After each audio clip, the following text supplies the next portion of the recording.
السلام علیکم ورحمۃ اللہ وبرکاتہ۔ سورۃ النساء آیت نمبر 83۔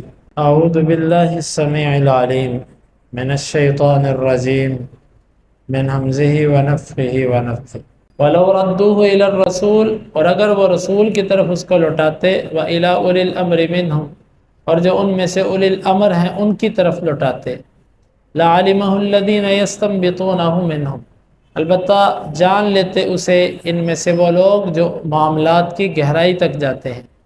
وَلَوْلَا فَضْلُ اللَّهِ عَلَيْكُمْ وَرَحْمَتُهُ، اور اگر اللہ کا فضل اور اس کی رحمت نہ ہوتی، لَاتَّبَعْتُمُ الشَّيْطَانَ إِلَّا قَلِيلًا، البتہ تم شیطان کی پیروی کر دیتے ماں سوائے چند لوگوں کے۔ اگر وہ اس طرح کے معاملے کو اللہ کے رسول کی طرف لے کر آتے، اور اولی الامر سے مراد یہ وضاحت ہو چکی ہے، یہاں پر مراد ہے کہ جس قسم کا معاملہ ہے اس فن کے ماہر کے پاس لے کر جانا۔ مثال کے طور پہ کسی حدیث کی صحت یا ضعف کا معاملہ ہے، تو اس میں اولی الامر کون ہے؟ محدثین، جرح تعدیل کے ماہرین۔ یا کسی مثال کے طور پہ انتظامی معاملے کے اندر کچھ تحقیق کرنی ہے، تو اس میں جو اس وقت کے انتظامی امور سے تعلق رکھنے والے ہیں وہ اولی الامر ہے۔ اور اسی طرح اگر کوئی فقہی مسئلہ پوچھنا ہے تو کتاب و سنت کی نصوص سے استدلال کرنے والے جو فقہا ہیں وہ اولی الامر ہیں۔ یعنی اولی الامر کا معنی یہ ہے جس قسم کا مسئلہ آپ کے پاس آیا اس مسئلے کے جو ماہرین ہیں آپ ان سے اس کی تصدیق کریں۔ یہ معنی نہیں ہے کہ اولی الامر سے مراد صرف حکمران ہے، آپ ہر مسئلے میں حکمران کے پاس جاؤ، یا اولی الامر سے مراد صرف اور صرف علماء لیے جائیں، آپ ہر مسئلے میں علماء سے آ کے پوچھو، ایسا نہیں ہے۔ اولی الامر کی یہاں پر مراد یہ ہے آپ کے پاس جس طرح کا مسئلہ آیا اس مسئلے کے جو ماہرین ہیں آپ اس مسئلے کو پھیلانے سے پہلے ان کے پاس لے کر جائیں اور ان سے تصدیق کریں۔ اور یہ ہم نے اپنے پچھلے درس میں کہہ دیا تھا، کسی بھی حدیث کو پھیلانے سے پہلے ذمہ دار علماء سے اس کی تصدیق کروانا ضروری ہے۔ علماء میں سے جو ذمہ دار ہیں، جو یہ ذوق رکھتے ہیں، وہ آپ کو بتائیں، وہ پاس کریں، ٹھیک ہے، پھر آگے چلیے۔ یستنبطونہ منہم، جو اس معاملے کو اس کی گہرائی سے جا کر نکال لیں۔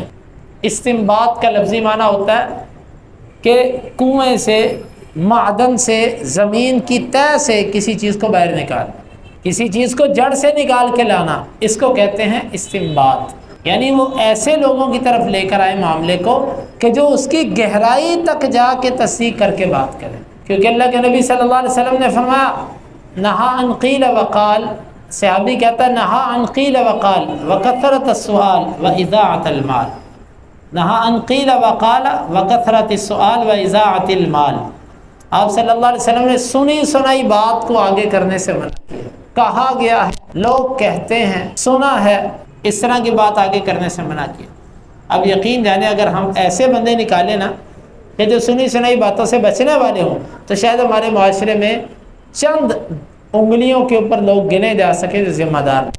جب تک اور ہمارے خاندانوں کی لڑائیاں، گھریلو تنازعات، دوستوں کے درمیان تنافر، یہ سب کی سب اس کی وجہ یہی چیز ہے، سنی سنائی بات، بغیر تصدیق کے آگے چلنا، بغیر تحقیق کے کسی پر اعتماد کرنا۔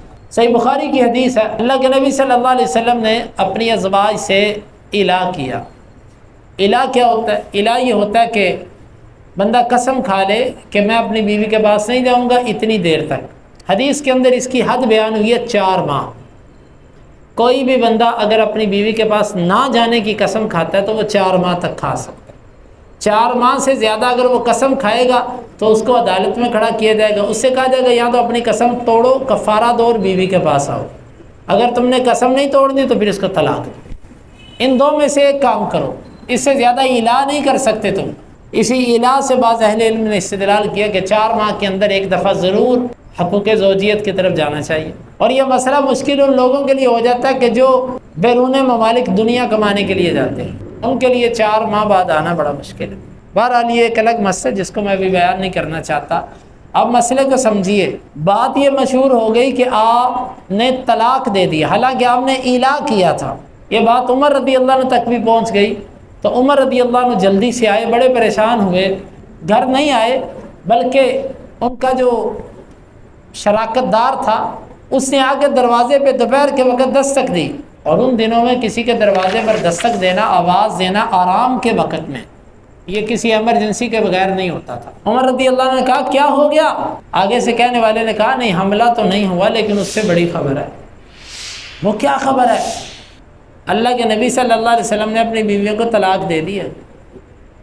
عمر رضی اللہ عنہ نے یہ بات سنی اور ساتھ ہی منہ سے بے اختیار نکل گیا، حفصہ تو ہلاک ہو گئی۔ حفصہ کون ہے؟ آپ کی بیٹی، عمر رضی اللہ عنہ کی بیٹی۔ میں اس کو منع بھی کرتا تھا کہ اللہ کے رسول کو کسی بھی معاملے کے اندر پریشان نہ کیا کر۔ جلدی سے گئے، جا کر دیکھا نبی کی بیویاں اپنے حجروں کے اندر پریشان بیٹھی رو رہی ہیں۔ کہا اللہ کے رسول صلی اللہ علیہ وسلم نے تمہیں طلاق دے دی ہے؟ کوئی پتہ نہیں۔ گئے، پتہ چلا کہ اللہ کے رسول صلی اللہ علیہ وسلم اپنے گھر کے اوپر جو بالا خانہ تھوڑا سا اونچا کمرہ بنایا جاتا تھا ٹھنڈی ہوا کے لیے کہ ہوا چلے چاروں طرف سے، اس میں تشریف فرما ہے۔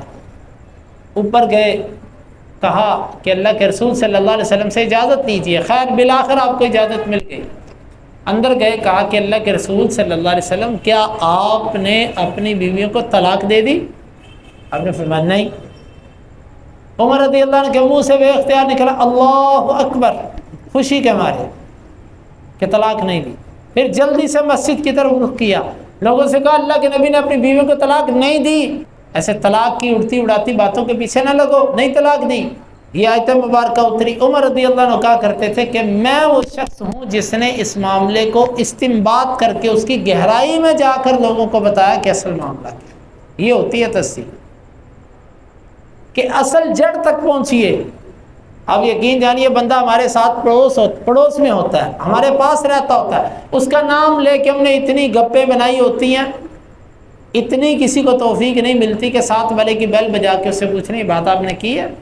بات کی تہ تک پہنچنا، حقیقت کو جاننا، سچائی تک پہنچنا یہ ضروری ہے، اور یہاں پر تصدیق اور تحقیق کی تعریف کی گئی ہے، اور یہ ذمہ دار لوگوں کا کام ہے۔ اس کے برعکس غیر ذمہ دار لوگوں کا کام یہ ہے کہ سنی سنائی پر عمل کیا اور آگے نکل گئے۔ وَلَوْلَا فَضْلُ اللَّهِ عَلَيْكُمْ وَرَحْمَتُهُ لَاتَّبَعْتُمُ الشَّيْطَانَ إِلَّا قَلِيلًا، اور اگر اللہ کا تم پر فضل اور اس کی رحمت نہ ہوتی تو تم شیطان کی پیروی کر چکے ہوتے سوائے چند لوگوں کے۔ کیا مطلب؟ یہ اللہ کا تم پر خاص فضل ہے کہ اس نے تمہیں توفیق دی کہ تم تصدیق کر سکو، اس نے تم پر رحمت کی کہ تمہیں معاف کیا۔ اگر اللہ کا فضل نہ ہوتا تو شیطان کے پیچھے تم لگ چکے ہوتے۔ کیا مطلب؟ سنی سنائی باتوں کے پیچھے لگ گئے ہوتے، گویا کہ سنی سنائی باتوں کے پیچھے لگنا، بغیر تصدیق کے کسی بات کو پھیلا دینا، اس کو عام کر دینا، یہ شیطان کی پیروی۔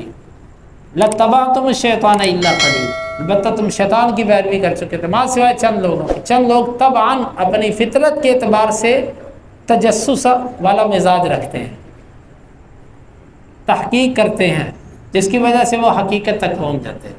اللہ رب العالمین سے دعا ہے اللہ تعالی ہمیں بھی تمام معاملات کے اندر تحقیق اور تصدیق کرنے کی اور حقیقت تک پہنچنے کی توفیق عطا فرمائے۔